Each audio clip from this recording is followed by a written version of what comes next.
All right, let's dive right in. In this explainer, we're going to talk about this amazing idea called lifelong learning. But here's the twist. We're not just going to talk about the what. We're going to unlock the how, the specific grammar tools you can use to talk about your own journey of growth. So let's get into it. So let me start by asking you a pretty big question.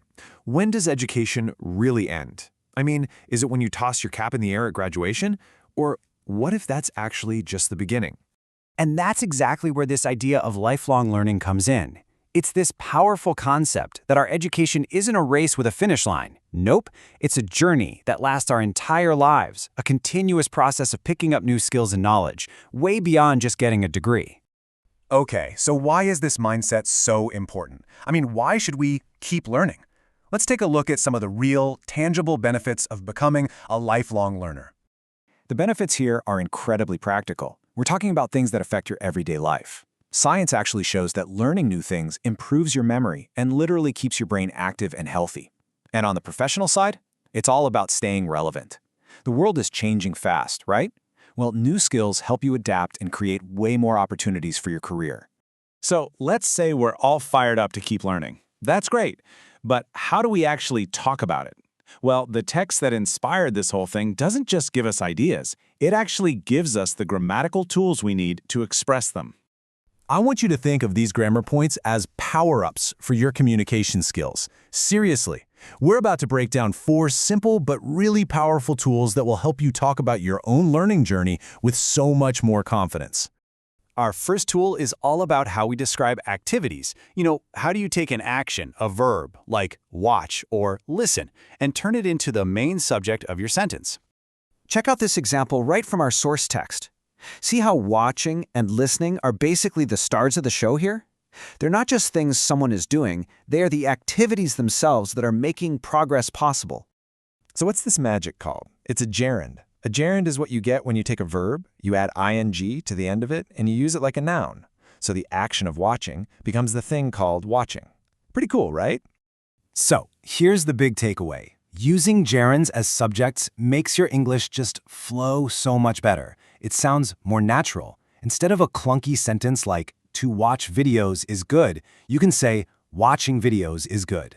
It's a small change, but man, it makes a huge difference. Okay, on to our second tool. This one is all about looking ahead, making predictions, and talking about the future results of the things we do today. Now that is a powerful statement. It directly connects something you do now, learning a skill, with the result you'll get later, being more competitive. This kind of cause and effect structure is just incredibly useful. Let's just break this down. It's super simple. You've got the cause, which is the if part. If you learn a new skill, and then you've got the effect, the likely outcome, you become more competitive. It's such a clear, direct way to connect your actions to future results. This structure has a name, of course. It's called the first conditional. And as you can see in this table, the formula is really straightforward. The if part uses the present simple tense, like if you learn, and the result part uses will plus the verb, like you will be. Simple as that. So, the takeaway is this. Anytime you want to talk about a real, possible future that's based on something you do now, the first conditional is your best friend. It is perfect for talking about goals and making plans. All right, let's grab our third tool. This one helps us talk about something that's really important in life, choice. And more specifically, what is not necessary. Our source text makes this awesome point. Focus on that phrase, don't have to. It's not saying you can't spend hours in a classroom.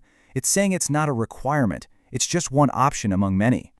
Now, this slide highlights a classic point of confusion for a lot of people. Don't have to means there's no obligation. It's your choice. But must not. That's a hard no. It means something is forbidden. The difference is massive. Think about it. You don't have to pay is a generous offer. You must not pay. That sounds a lot like a bribe, doesn't it? So just remember, don't have to is the language of options, a flexibility. You use it when you want to make it super clear that something isn't a rule, giving people the power of choice. And that brings us to our fourth and final tool for today. This one is all about making connections with other people by asking about and sharing your life experiences. What a great question. This is a perfect conversation starter. That key phrase, have you ever tried? It just opens the door for people to tell you stories and share a little bit about themselves. This is the present perfect tense, and it's fantastic for talking about life experiences. The formula is simple: have plus the past participle form of the verb. And the real magic here is that we don't care when it happened. The specific time is totally unimportant. We just want to know if it happened at any point in their life up until right now. And there you have it. 4 super powerful, really practical new tools for your communication toolkit.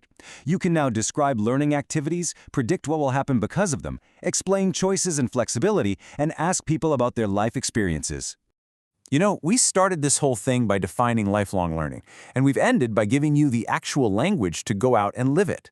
It just goes to show you that grammar isn't just some dusty academic subject, it's a real-world practical skill. So I'll leave you with this final thought. Now that you have the tools, what will you learn next?